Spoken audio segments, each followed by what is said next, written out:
పెరట్లో లేదా పరిసర ప్రాంతాల్లో ఈ మొక్కలు ఉండే విధంగా చూసుకోండి. ఆయుర్వేద లక్షణాలు ఉంటాయి. ద్వారా ఆక్సిజన్ రీసైకిల్ కూడా అవుతుందనే విషయాన్ని వేములవాడ ఆయుర్వేద వైద్యురాలు స్వరూప లోకలైటితో మాట్లాడారు. ప్రతిరోజు ఉదయం 7 గంటల నుంచి 8 గంటల వరకు ఆయుష్ ఆరోగ్య మందిరం ప్రాంతంలో ఉచితంగా యోగా శిక్షణ ఉంటుందని ప్రతి ఒక్కరూ సద్వినియోగం చేసుకోవాలన్నారు.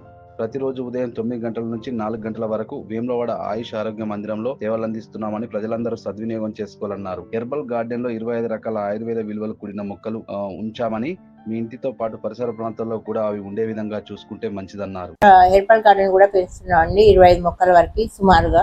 మీరు కూడా ప్రతి ఒక్క ఇంటికి దాదాపు మనకు లంగ్స్ అనేది 5 భాగాలుగా డివైడ్ అయి ఉంటుంది. ఒక హాఫ్ అన్ అవర్ వాటికి ఎక్సర్సైజ్ అవసరము. సో ప్రతి మనిషికి ఒక 10 మొక్కలు చొప్పున పెట్టుకుంటే బాగుంటది. ఇంటి చుట్టుపక్కల పరిసరాల్లో తులసి, దానిమ్మ, మామిడి, మర్రి, వేప, కలబంద ఇట్లా అందుబాటులో ఉన్న మొక్కల్ని, అవి పూల మొక్కలుగా ఉపయోగపడతాయి, ఆయుర్వేద మందులుగా ఉపయోగపడతాయి, తర్వాత మనకు ఆక్సిజన్ రీసైక్లింగ్ కొరకు ఉపయోగపడతాయి. చుట్టుపక్కల 10-15 ఒక మనిషికి 10-15 మొక్కల వరకు యూజ్ పెట్టుకొని ఉంటే బాగుంటుంది.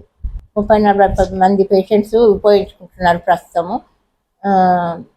మీరు ఈ చుట్టుపక్కల గ్రామాలు కానీ పట్టణ ప్రజలు కానీ మా వైద్య సేవలను ఉపయోగించుకుంటున్నారని కోరుతున్నాను.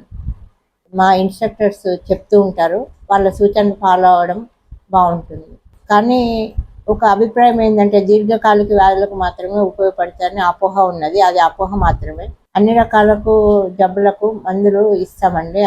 ఇది ఇండియన్ మెడిసిన్. త్వరగా వస్తే, జబ్బు రాగానే త్వరగా వస్తే త్వరగా నయమయ్యే అవకాశం ఉంటుంది.